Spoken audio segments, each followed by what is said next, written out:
It's Friday, everybody. Welcome back to another episode of Murph's Boston Sports Talk. I am your host, James Murphy, aka Murph, and you can find me on social media at Murphs_Boston ST, where the ST stands for Sports Talk. Hopefully, you've had a fantastic week and are excited for the weekend in front of us, right? We're super excited because it's going to be relatively nice weather. Last time I checked, there shouldn't be all too much rain. A little bit of rain on Sunday, but Saturday is looking really, really nice outside. So hopefully you can get outside after a few days of showers and then also some days of... The weather's been weird here. Like, seriously, the weather's been really, really weird. It's like raining and then it's like stifling hot. And then like yesterday or the day before, I think it was like kind of cool. Anyways, you're not here to listen to me talk about the weather. You're here to talk about sports and you to listen about said sports topics that I have lined up for today's episode. The topics I got lined up are actually kind of a little all over the place, really. We will talk some Red Sox, obviously, and there's a little bit of Bruins news to talk about, obviously, with the Seattle Kraken taking Jeremy Lozon in the NHL expansion draft, which I think is absolutely blown by the Bruins for exposing him. But you know what? We will have a discussion about that as well. But first, I want to talk about the fact that the politically correct people have won again, with the Cleveland Indians changing their name from the Indians to the Cleveland Guardians after the 2021 season. I don't like the name. Listen, I've made a video about how we could see the Indians relocate this, and that, or at least change their name. And they said that they weren't going to, then they said they might. And now here they are eventually changing their name. Obviously, we've seen the Washington Redskins change their name to the Washington football team.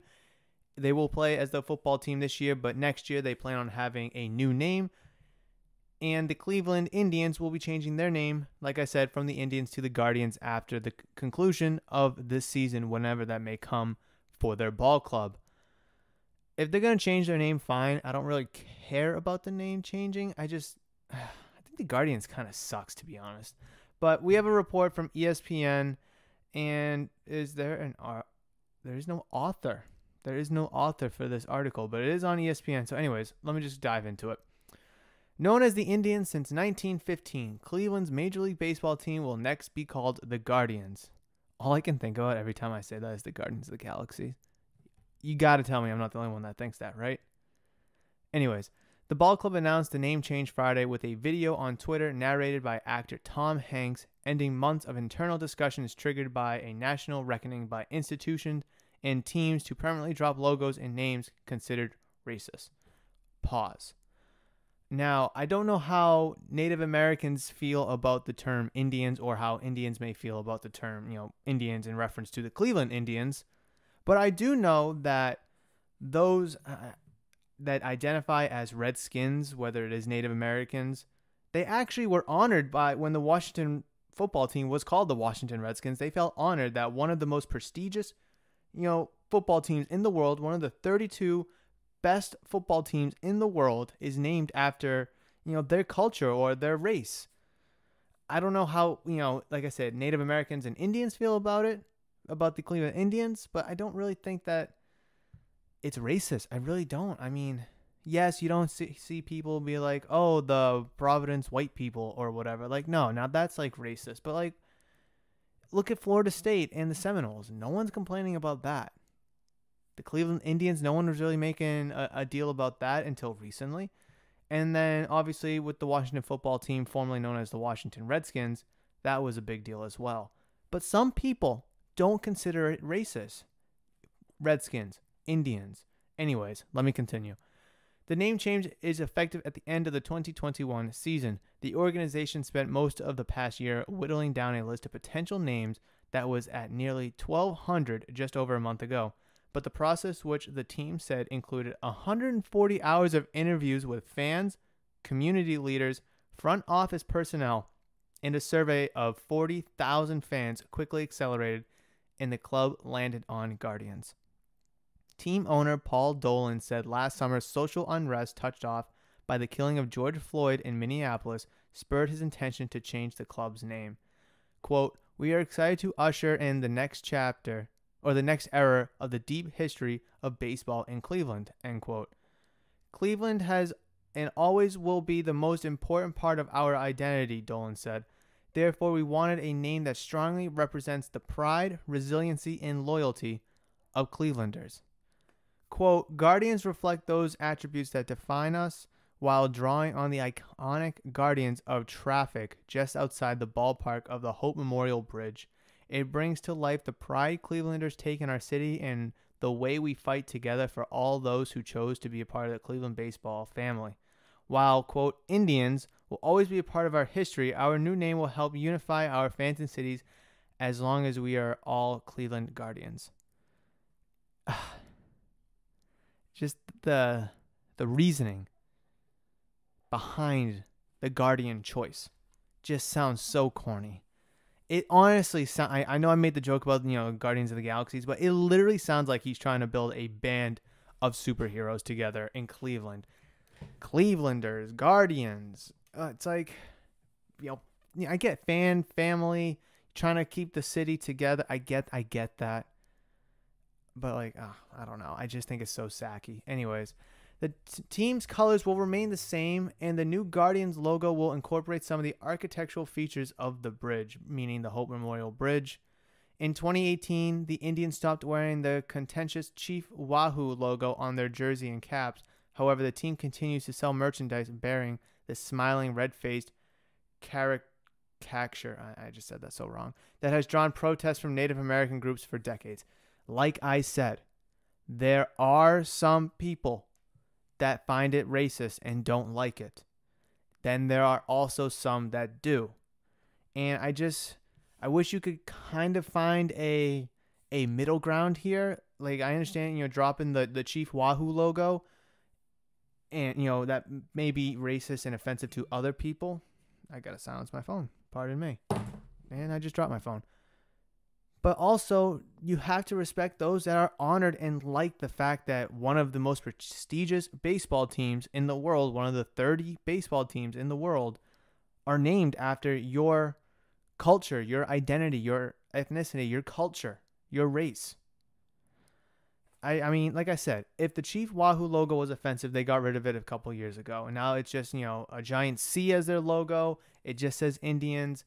Nothing incorporated Chief Wahoo at all. If it's still sold in the store, I guess the club team store or whatever, and it's still offending people, then what was the point of dropping it out of your logo to begin with? Yes, I understand it's a part of your team history. I get that. But you also don't see the Red Sox selling Boston Americans like jerseys or hats, right? I don't even know what they looked like. I think they were just plain white jerseys back then because they didn't really have anything to go across it. Anyways, all right, this article is almost done. Quote, "It's a major step towards righting the wrongs committed against Native people and is one step towards justice," said Crystal Echo Hawk, executive director and founder of Illuminative, a group dedicated to fighting misrepresentations of Native Americans. The name change has sparked lively debate among the city's passionate sports fans. Other names, including the Spiders, which was used by a now defunct Cleveland team, were pushed by supporters on social media platforms. Now, okay, listen. I hate spiders. My family, Kim, will tell you I hate spiders. But at least spiders, there's a little bit of history behind the Cleveland baseball name. Or at least, baseball in Cleveland, right? Because the next actual sentence is, Guardians will be the 5th name in franchise history, joining Cleveland Blues from 1901, Cleveland Broncos from 1902, the Cleveland Naps from 1903 to 1914, and most recently, the Cleveland Indians from 1915 to 2021. Quote, "This is a historic moment for our franchise, and we are excited for our players and staff to debut our new team name and look in 2022, end quote. "We look forward to our team proudly representing the city of Cleveland as the Guardians." That was said by President of Baseball Operations Chris Antonetti, which he said in a statement. Cleveland's change comes as the Washington football team continues to work towards a similar makeover Washington recently said it will reveal a new name and logo in 2022. Now, how are the Cleveland Guardians, able to find a new replacement name and such in such a short period of time, and the Washington football team, formerly the Redskins, can't? Now, I did hear, and I watched a video, I don't know if it was on ESPN or whatever, of some guy who has like 50 legal trademarks for Washington team names, right? It was like the Washington Generals, the Washington this, the Washington that. Excuse me. And it's one of the reasons why the Washington football team is having a hard time trying to find a good team name that, encompasses the, District of Columbia, encompasses the history that was formerly, Washington Redskins, that has been most recently the history of the football team, and the deep heritage by Washington football, right? So I kind of get that, but listen, like, it's been 2 years now. It's like, I feel like you really should have, they'll probably have an announcement towards the end of the regular season for the NFL, but I feel like you kind of made it such a quick transition to go from the Redskins to the football team very fast. You had all of last year and plus all of this year to kind of figure it out, and you would have thought that they would, especially where the Indians are now able to change their name to the Guardians. I don't know. But look, I said it is offensive to some people and it's offensive to not offensive to some people. If there is a strong, passionate group of people that have gone up to the Cleveland Indians organization and said, this is offensive, please change it, I'm sure the Cleveland baseball ownership and management has done their due diligence in officially trying to find a way to work things out with them, and they eventually landed on the fact that they need to change their name from the Indians to the Guardians. Now, they're going to keep their colors and like the style of their jersey. So you know how like the Indians in Cleveland, I believe, are like kind of cursive. I think they're going to keep that when they do change their name to the Guardians. But I don't know. The colors, though, I feel like you should kind of separate the Indians' history, and then you should separate the Guardians' history. Like, whenever a team relocates, new branding, new marketing, new jerseys, new hats, all of that. And yes, the Washington Redskins didn't really change their colors to the Washington football team. They kind of kept the same thing. I don't know. It's going to look so similar because, obviously me and you have known this team as the Cleveland Indians for so long now. We're going to kind of see the Guardians on the jerseys or whatever and kind of probably call it the Indians by accident. That's just how it is. I don't know. I'm going to assume that the hat will still say C on it for Cleveland. But I think a whole new rebranded look wouldn't be a bad thing because, like I said, you can separate the Indians' history and then you can separate the Guardians' history. I'm very intrigued to see how that's going to work because if it's just the same thing, same jerseys and all that, they just kind of replaced Indians with Guardians, I think that's poor marketing. Just my humble opinion. Another thing that I wanted to talk about in baseball, or specifically I guess the Red Sox, we'll just kind of bang out the Red Sox topics, or baseball topics I should say, is that Tanner Houck looked dirty last night against the New York Yankees, and he was wheeling and dealing until obviously there was a rain delay and it was too long of a delay for him to go back out there and continue pitching. However, he did pitch fantastic in 4 2/3 innings where he only gave up 2 hits, 2 walks, and struck out 8 Yankees. I said this at the beginning of the year. This kid is legit. He is going to be a great pitcher for you, and he should not be in the bullpen. He should only be in the rotation. They brought him up. He pitched a couple games in the bullpen, at least one, and now he's starting. Keep him in the rotation. Keep him in the rotation. Go the 6-man rotation. I don't care. If he's your answer to having a additional starter in your pitching staff, whether it's bullpen or rotation, then you don't have to go out and get somebody. You don't have to go out and spend prospects to trade for somebody. I've mentioned this last week when the Red Sox brought up both Duran and Houck, that the Red Sox are going to see if Duran can be the left-handed outfield option that they need on their team, and they're going to see if Tanner Houck will be the pitching rotation need. And so far, I think, though it's only 4 2/3, but he did pitch a 3-inning save in New York a couple nights ago. Or was it in, I don't think he pitched in the Toronto series. I'm not sure. But anyways, I think Tanner Houck is your answer for your pitching rotation. The need that's in the rotation, I think he's covered it. Now, Chris Sale coming back probably won't be until mid-August, will only help that bullpen at least. If he makes a couple starts towards the end of the season, great. I really don't think you need to upgrade your pitching rotation or your pitching staff at all. That's just my humble opinion. I know a lot of people want the Red Sox to, and I won't argue that they shouldn't. Because if you're able to upgrade a strength, do it. But make sure you upgrade your weaknesses first. And I still think the weakness is in the lineup. I still think that they need a legitimate leadoff hitter. I'm not sold on Kike Hernandez. I'm sorry. I'm not sold on Kike Hernandez being our leadoff hitter. I do not want my leadoff hitter hitting 241. Give me like 270, okay? I'll take 270. Yes, he's having a nice little season, 14 home runs, 38 RBIs, but the on-base percentage is 320. I don't want my leadoff hitter on-base percentage being 320, hitting 241. I don't want that.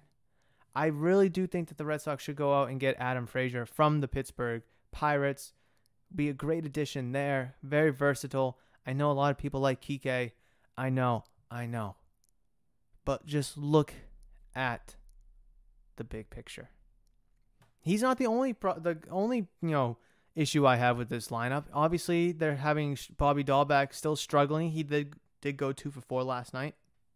But in the grand scheme of things, the Red Sox are actively looking for an upgrade at first base. They obviously tried Christian Arroyo, who unfortunately got injured in literally his first game at first base. I still think Jose Aguilar from the Marlins would be a nice little fit, especially in terms of power hitting. He leads the National League in RBIs.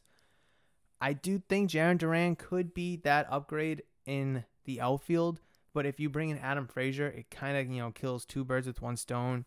You get a outfield second base leadoff hitter, someone who's versatile, plays good defense, kind of throw him anywhere, like Kike. Michael Chavis getting the start at second base last night. I mean, put Kike at second, Adam Frazier in the outfield, and then you can have Duran either be the platoon guy or kind of figure out lefties and righties. This is what will look like when whoever is pitching. You know what I'm saying? So, Red Sox, they were able to win last night against the Yankees 5-4 in extra innings. It did take 10 innings to win the game. The game was tied up at 3 after 9 full innings. The Yankees scored 1 in the top of the 10th, and then the Red Sox scored 2 in the bottom half of the inning to inevitably win the game. Red Sox, I'm telling you, they need to do something. And Alex Cora has shaken up the lineup. He's putting Devers in the 2-hole. Bogart's hitting 3. JD Martinez hitting 4. A couple nights ago, he was hitting 5th.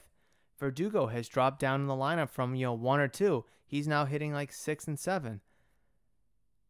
Red Sox, recognize that they are having offensive woes, which I've mentioned this. Did I not say this like a month or so ago? Probably more. And definitely less than a month ago, I've said this.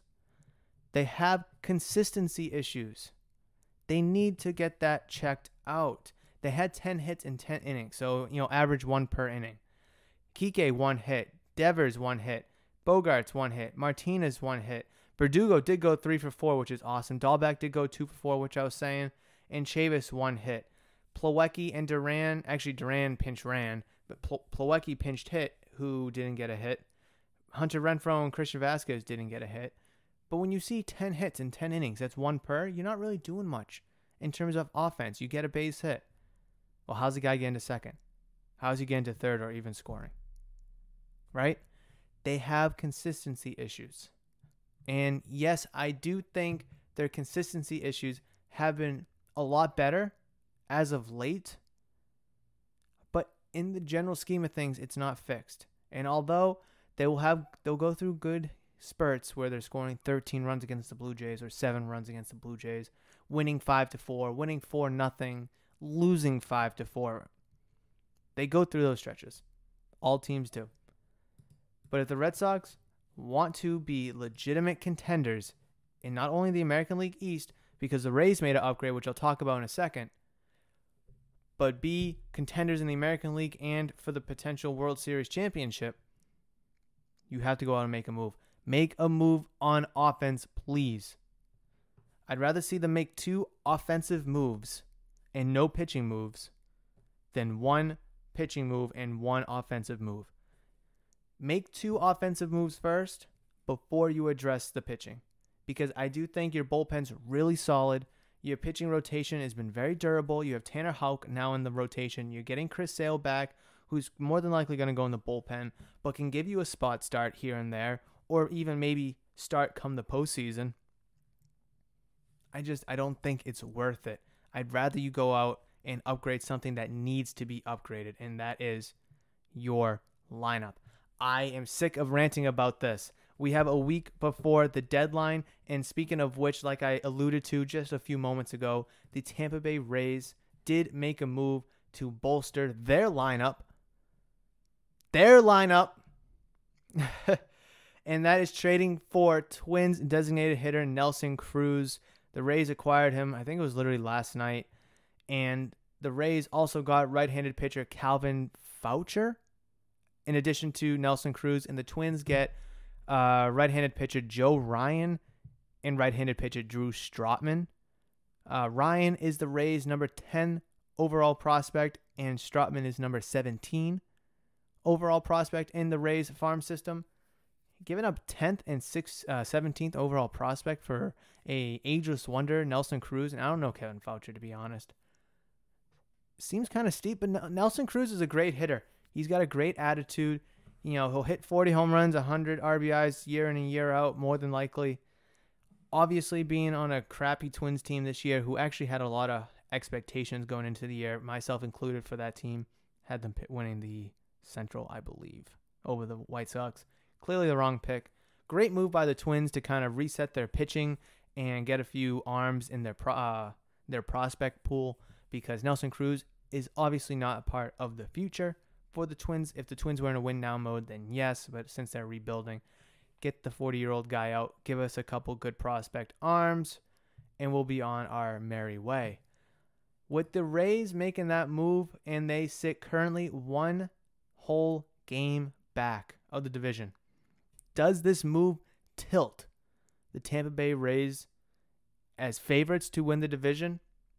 They're currently 7-3 in their last 10 games, with your Red Sox 5-5.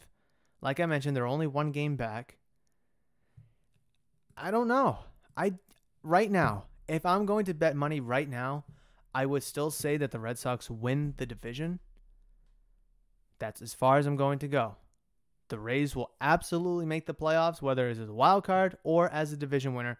I'm locking the Rays in the playoffs. I'll probably, just because I root for the Red Sox, it's hard for me to lock them in because I'm not trying to give them bad karma. If I give the Rays bad karma by locking them in, I'm not too upset about it. But I think both of those teams will be in the playoffs, either as the division winner or as a wild card. But that move does help the Rays significantly. They need another bat. They've called up a couple prospects, Wander Franco and the second baseman. I forget their new guy. Oh, what's the new guy's name? I forget, but he's like the number 2 prospect for the Rays. They just called up. He's like a second baseman, switch hitter as well. And obviously you go out, acquire Nelson Cruz. They're trying to improve and upgrade their lineup because that is what they thought they needed, and that is what they needed. And I hope the Red Sox do the same thing. Please. Yankees are 50-45, currently 8 games out of the division. I'm pulling up wild card standings right now. I want to see where they stand in the wild card, because I've been sitting here saying that the Yankees should be sellers, and I still think that. They are 4.5 games out of the wild card, behind the Oakland Athletics for the second wild card spot. Mariners right there behind them. Well, actually with them being 4.5. Blue Jays 5. I'm not going to go too deep into it. I've been saying, kind of joking at first, then I got serious, and I don't exactly know where I should be with this. Do the Yankees sell at this deadline? They're 6-4 in their last 10. Obviously playing a huge critical stretch against the Red Sox where it was supposed to be 4, then it ended up being 3 games out of after the All-Star break, Then they played, I think, against the Phillies. I don't even know who. And then they're obviously playing a 4-game series against the Red Sox now this week/weekend.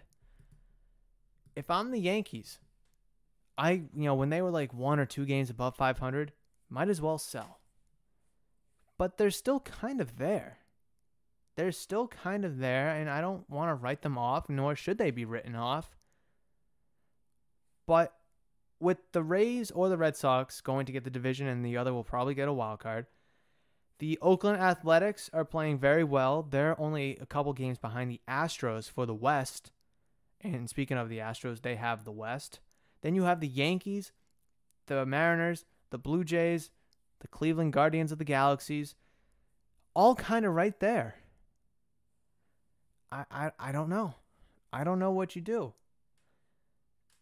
Do you buy and try to make a push at it for, a 3-team chase in the division? I think the division's kind of out of their reach being 8 games, but I have said on this podcast before that 6, 7, 8 maybe pushing it games back, you're still kind of in it. You play a 3-4 game series against, whoever's in first place. You win 3 or 4, you sweep them, you're kind of back in it, right? So that's why this series is so crucial for the Yankees, and, in retrospect, it's crucial for the Red Sox as well, especially how hot the Rays are. I don't know. I seriously don't know. I mean, if you're the Yankees, do you try to just, sell one piece off and then buy another piece? Sure. I know if you're the Red Sox, though, obviously being Murph's Boston Sports Talk, we should be talking about more Red Sox stuff. But if I'm the Red Sox, and I've said this a million times, buy. Buy. Buy. You know what I'm saying? Like, seriously, come on. Go out, make a move, make 2 moves. I'd like to see them make 2 moves. Show me, show you, and show all of Red Sox Nation that you are serious about this year, about winning this year.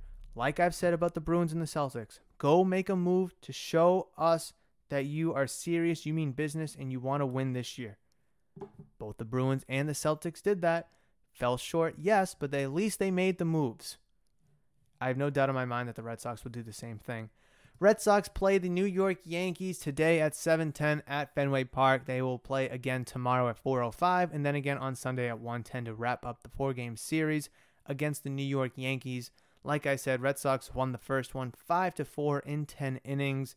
Exciting game. It was great to watch the highlights on that one. Did wish I was able to see Tanner Houck go longer in that game because I still think he had plenty left in the tank if that game wasn't shortened. Or I guess his start wasn't shortened due to a rain delay. I am looking forward to his next start whenever that is. I know Red Sox might be jumping to a 6-man rotation now. We will just have to wait and see on that. But moving over. So we talked about the Cleveland Guardians of the Galaxies. We talked about the Red Sox, just trying to close out some tabs here. Talked about the Nelson Cruz trade. Obviously, what the standings look like, or at least kind of what the standings look like. Let's stay in New England and talk about the Boston Bruins. I mentioned that the Bruins lost Jeremy Lozon in the NHL expansion draft. And I mentioned that they screwed that up, that they should have protected him. Now, let me defend myself. Do I think that they physically should have protected him? No.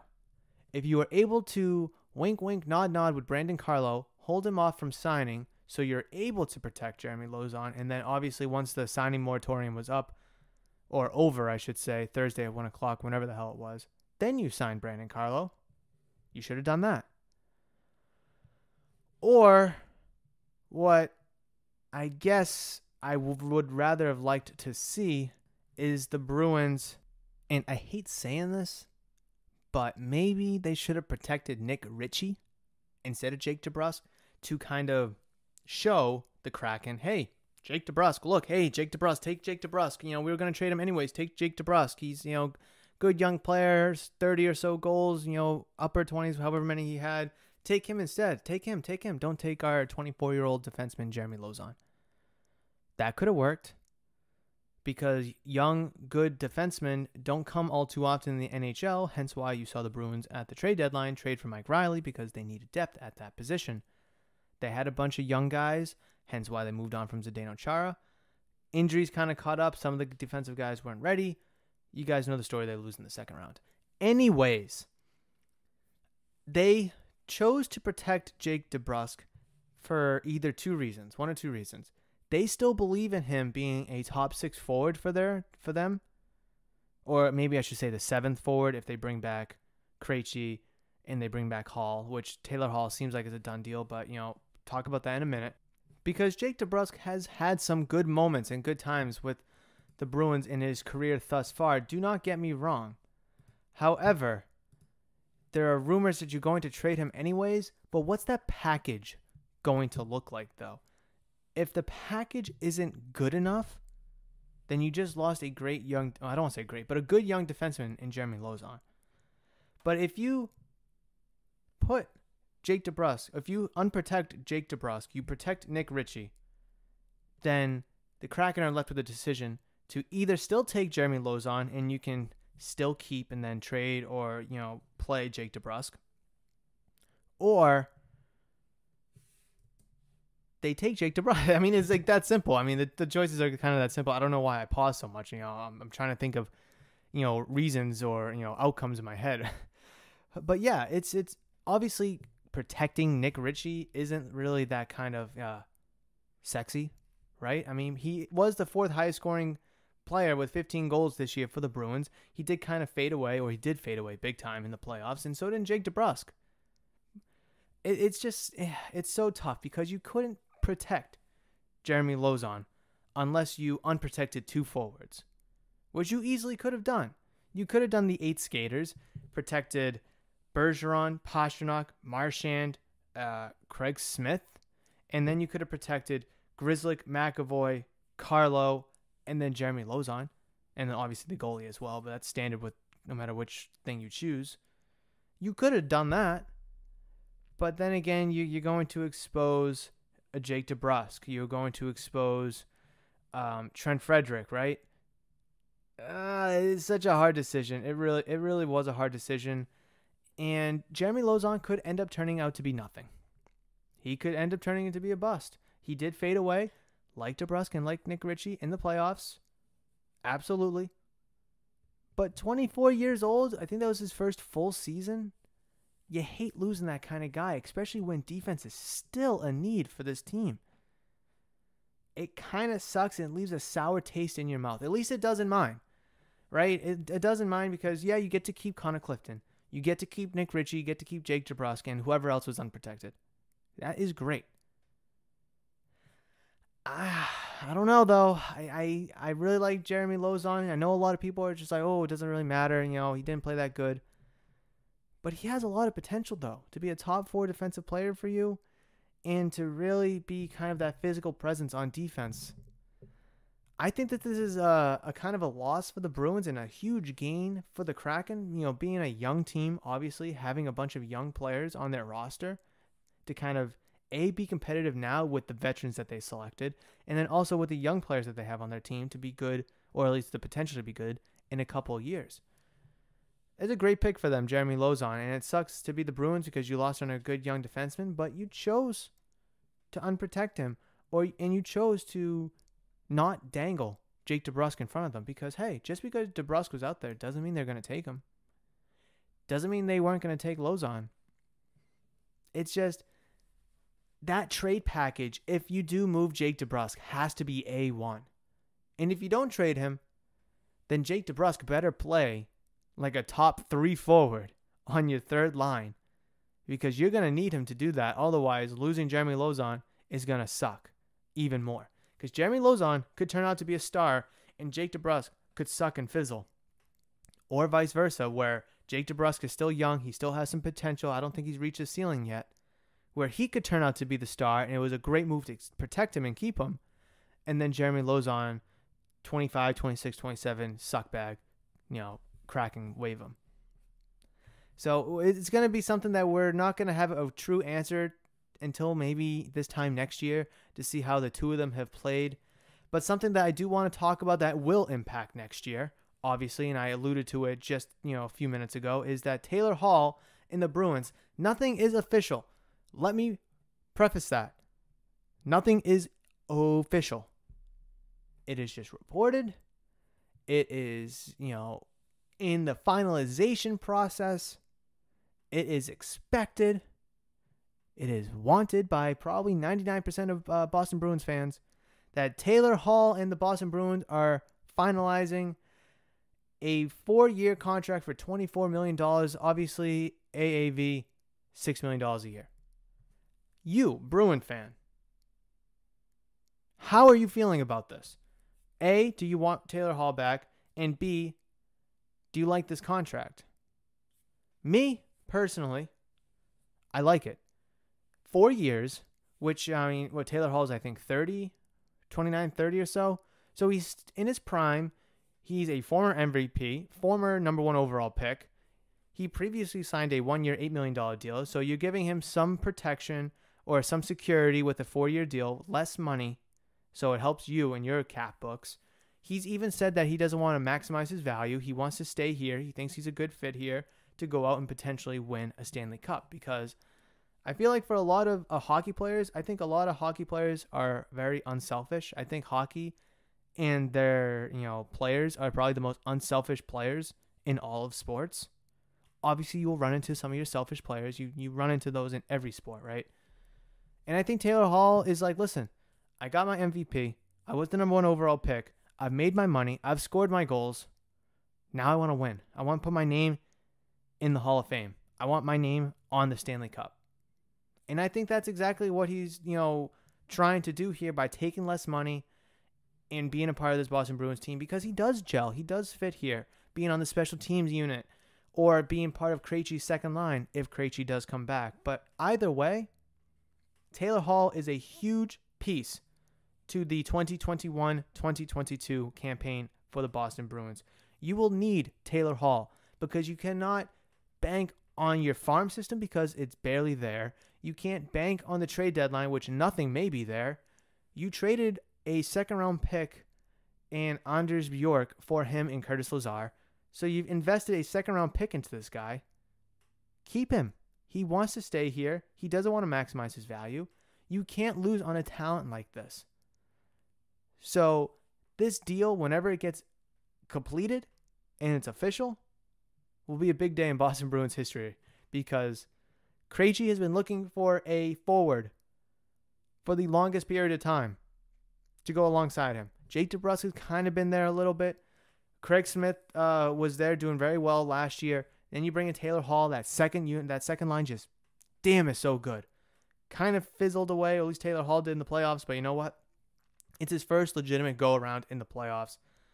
So I'm very excited that hopefully this gets done and we can celebrate, because I do like what the Boston Bruins are going to be doing with Taylor Hall. I would assume Krejci's coming back too, but nothing has been really said about that. I believe free agency starts the 28th, I want to say it does. I know the draft is tonight, actually, and the Bruins hold the 21st pick in the draft. And however, that actually segues me. Look at that. See how smooth I am with those transitions, right? Bruins may not even be selecting tonight, as they're in talks with the Arizona Coyotes about a potential trade involving several players from both sides. I would assume draft picks are also in discussion as well. However, what's gonna happen? A big name that's rumored to be part of the deal is Arizona Coyotes winger Connor Garland, who I believe is like 24 or something like that. I'm not exactly sure how old he is, but he's not old. He's not a rookie, but he's a good age, right? I wish. No, let me just Google it. How about that, right? How about we just Google it? 25. All right, so I was very close. And this deal, I don't really know besides several players, prospects, draft picks, and Connor Garland. Will it even get done tonight? Who knows? If it's involving draft picks, I would assume so. But could this just be, players and picks going back, players and prospects going back and forth? Sure. But I feel like something like this is going to be big, and I feel like something this big would be done ahead of the draft, which I believe starts at 7, 8 o'clock. I don't even know, but it's on ESPN if you want to watch. What do I want to see? Well, I would love to have Connor Garland come to the Bruins, top 6 forward probably. But if you do bring back Krejci and you do bring back Hall, your first line is Bergeron, Pastrnak, Marchand. Your second line is Taylor Hall, Krejci, Craig Smith, and then Connor Garland going to be your third line with Charlie Coyle? Or do you move Craig Smith down and then you put Connor Garland up on the second line? It gives you some flexibility. Then what about Jake DeBrusk and Nick Ritchie, the guys that were potential protections and unprotections? Is Jake DeBrusk in this trade right here? Potentially. We have to wait and see, obviously, for details. I'm liking the direction that Don Sweeney is trying to take these Bruins right now. He's trying to be aggressive. He's trying to go out and make a splash because he knows that this team's window is closing and closing fast. They made it to the Stanley Cup Finals 2 seasons ago. They lost. They couldn't make it back the next year or this past year. They lost Zdeno Chara. Bergeron is getting older. Marchand is getting older. Krejci is getting older, potentially not even going to be on the team next year. Tuukka Rask seems like he's virtually out the window. Your core is fizzling. Reload. Invest into the now if it costs sacrificing the future. Because Bergeron, Marchand, they need a second cup. They do. Everyone says players in all sports, right? They need one. They need at least one to really be considered a great. That is why I don't view Mike Trout as one of the all-time great players. Not yet, at least. If he can win one World Series, then yes. His individual statistics year in and year out are phenomenal. And he'll forever be in the debate for a top, whatever player of all time, top 3 player probably of this generation, right? But so what? You put up great numbers. So what? Tons and tons of players have put up great numbers, made tons of All-Stars, Gold Gloves, money, all that. But what does it do? Yeah, you look cool. You might get into the Hall of Fame, but it's about championships. Tom Brady, 7 rings. Michael Jordan, 6 rings. LeBron James, 4 rings. Bill Russell, 11 rings. It's about championships. And the Bruins, they made it to 3 cups in 9 years, won 1, lost 2. If they were able to win one of those 2 that they lost, that core group unit, Krejci, Bergeron, Marchand, Chara, Tuukka, immortalized as not just Boston legends, but hockey legends as well. That's why it was so upsetting that the Celtics lost that 2010 NBA Finals against the Lakers, because Paul Pierce, Ray Allen, Kevin Garnett were only able to get 1 ring together. Obviously, Ray Allen got another with the Miami Heat, but that came a few years later. Garnett and Pierce only getting 1 ring. Yeah, they're Boston legends, but in their statistics will, obviously, cause a debate and argument for this, but Larry Bird, Kevin McHale, Robert Parrish, John Havlicek, Bob Cousy, Bill Russell, multiple time champions. And then you have, Paul Pierce. Then you have Kevin Garnett. It's the same thing. You have Bobby Orr. Then you have Patrice Bergeron. Right? You see what I'm saying here? It's about multiple championship wins and investing in the now by spending the future will help immortalize, not just in Boston history, these players, Bergeron, Marchand, if Tuukka's back, sure. Krejci, if he's back, sure. But it will help immortalize these guys in the National Hockey League history. It'll put them up a pedestal. When you go to have a debate about the top 5, top 10, top 20 players of all time in the NHL, you will be able to throw Bergeron and Marchand into that mix. Whatever your top 10, top 20, whatever your your list is, it doesn't matter. I don't care. But at least there's an argument to be made for each of these players. But with just 1 cup win, it's going to be too hard to kind of make that argument. That's why it's so important to have multiple. If LeBron James never won a championship, then yes, Michael Jordan is the greatest basketball player of all time. But now that he's won 4 and he's been to I don't even know how many finals, and with all these stats that he has, there's an argument to be there. And whichever side you're on, cool. I don't care. That's the great thing about sports. I guess people are right and wrong, but you can have a debate, you can have a conversation. Hence the purpose of this podcast is to have a conversation, a debate, a discussion. If we get into an argument, sure. But at the end of the day, we're passionate about sports. And I completely digressed off of the Bruins and potentially trading for Connor Garland with the Arizona Coyotes. So, holy crap, I just went on a complete tangent, and I completely apologize. But hopefully you were kind of able to enjoy that, I think. Real quickly, before we kind of wrap things up, Stephon Gilmore did finally report to training camp yesterday, Thursday. He's on the PUP list, the physically unable to perform list. Probably has to do his physicals, do all this and do all that. Will he actually participate and do things while only making $7 million? That is yet to be foreseen, but at least he's in the building. He is at least reported. Yippee. Thank goodness, because Stephon Gilmore is such an important piece to the Patriots' success. Not just defense, but team success. He's such a crucial, important piece. Arguably the best defender on our team.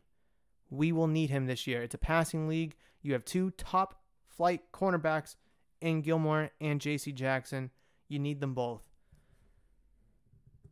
Whew. That was a lot. That was a lot. We talked about a lot today. I guess the last thing I really want to talk about is I was listening on the radio and they were talking about players that they hate watching. I think they were specifically talking about the NBA, so I guess I'll kind of go off with this. I'll name you 3. My top 3 most annoying players to watch. There's no order. Top 3 most annoying players to watch. Draymond Green. James Harden. Bro, chill. Bogey's like waking up from a nap. He's just like shaking and collar's making so much noise. Draymond Green. James Harden. As much as I love him, I want to say LeBron James. That's just, they flop. They draw unnecessary fouls. They slow the game down. They try to do it in a strategic way. I get it. I understand. Free throws, big thing. But I don't know. I love me some LeBron James. I think he's the GOAT. Personal opinion. But it is sometimes unbearable to watch those 3 players or just the NBA in general. Like I said, I barely watched any basketball this year because I cannot bear to watch NBA games. They're so insufferable. They're so long and dragged out. Fouls, 3-pointers, no defense. And that's it. And some dunks here and there. But guys, girls, ladies, gentlemen, folks, people, whatever. That is going to wrap it up for today's episode number 75 of Murph's Boston Sports Talk. We went over a bunch of things today. The Cleveland Guardians of the Galaxy, the Red Sox, Tanner Houck. Obviously, we just touched upon the Patriots. We talked about the Bruins as well. Holy smokes. Wow, did we go over so much in today's episode. A lot to have talked about. Glad we were able to talk about it. If I missed anything that you want me to talk about for Monday's episode, either reach out to me on social media or comment down below if you're watching this on YouTube. Also, let me know your thoughts and opinions about whatever we talked about today, whether it's through social media or down in the comment section below here on YouTube. And speaking of YouTube, please like this video if you enjoyed today's episode. Comment down below like I asked. And please, please, please hit that big giant red subscribe button if you're new or haven't considered subscribing yet to the channel, as I would greatly appreciate that. Make sure you're downloading, listening, and enjoying on all audio-only platforms: Spotify, Google, Amazon, Apple, wherever, whatever. I'm there. You can download, listen, and enjoy to Murph's Boston Sports Talk on those audio platforms. Folks, thank you so much for joining. I cannot wait for Monday's episode of Murph's Boston Sports Talk to talk about probably a lot of Red Sox, maybe some Patriots. We're just going to have to see if anything, Celtics related comes up right now. NBA Finals is over, so the offseason can kind of kick off and get going. And then if there's, anything breaking news in terms of the Bruins, we'll definitely be discussing that, whether it's Taylor Hall, hopefully finally re-signing, maybe news on David Krejci, and maybe some news about a trade with the Coyotes or whomever on draft night, before draft night, or after draft night, whatever it may be, whenever it may be. But folks, that's going to do it. Thank you so much, and I will catch you in the next one. But between now and then, you know that I love you. You know that I will always, always, always see you.